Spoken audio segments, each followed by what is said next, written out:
You know something has changed in our lives very quietly. We didn't plan it, it just happened. Earlier, hunger meant one thing someone was cooking at home.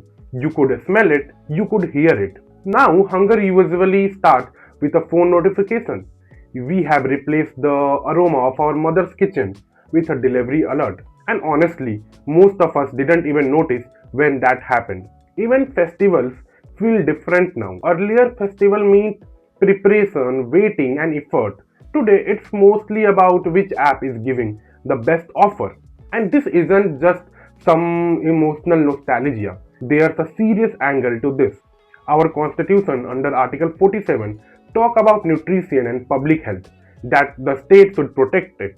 But as individual, we are moving in the opposite direction. We are not eating because we are hungry. We are eating because it's convenient, because it's available, because the app reminded us. Food has shifted from the kitchen to the screen, from habit to impulse. And that's why this topic matters. Because this isn't just a food change, it's a health surrender. Now let's look at the economic side of this. Because on paper, everyone looks great.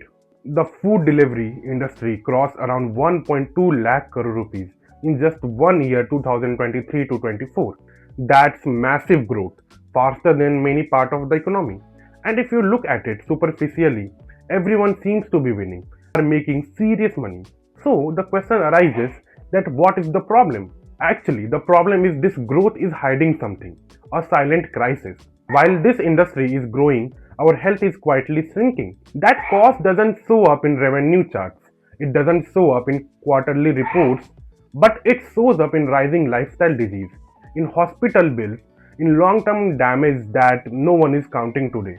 And here's the uncomfortable truth: we, the consumer, are the silent losers in the system. The profits are loud, the losses are quiet. Private profit is visible, public loss is invisible, and that's the truth. Have you ever noticed something strange when you weren't hungry and suddenly you are ordering food at 11 at night? Nothing changed in your body in those 10 minutes, but something strange on your phone. And that's not an accident. This is behavioral engineering. These apps know when you are tired, when you are bored, or just scrolling. That's exactly when the notification comes in. Not during the day, late at night, when your self control is already low. Then comes an urgency, limited time offer. Only 15 minutes left. When you are pushed to decide fast, you don't think about nutrition. You only think about comfort, taste, and familiar food. And that's why these platforms push FSSS food, high fat, sugar, and salt. Not because they are healthy, but because they are addictive. Slowly ordering food stops being an occasional treat. It becomes a habit, a default response to boredom, stress, or loneliness. And here's the key thing to understand: when speed increases, nutrition decreases. Now, let me talk about the most misunderstood part of this entire system. We see the FSSAI logo and we feel safe. We assume, okay, this food is fine. But there's a gap here, a very dangerous one. FSSAI mainly looks at safety, not health. They check hygiene, cleanliness, license, bacteria, which is important. But safety doesn't automatically mean healthy. A meal can be perfectly safe from bacteria and still be harmful for your body if you eat it regularly. No one is checking the portion size, no one is checking how often you are ordering, and no one is checking nutrition density. So, legally, the food is allowed, biologically, your body is struggling. And that's the problem, because a meal can be legal and still be lethal. So, what is the solution? Okay, what do we actually do about this? Because let's be honest, we can't fight a billion-dollar industry, but we can change how we respond to it. The first thing is very simple: take a pause. Because before you hit place order, just stop for a moment.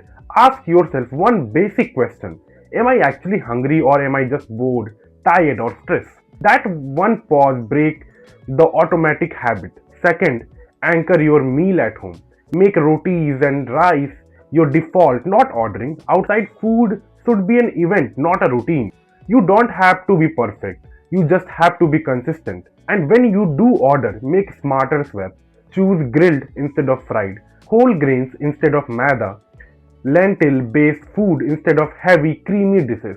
Small choices repeated daily. Because convenience is not the enemy, but it should assist life, not replace discipline.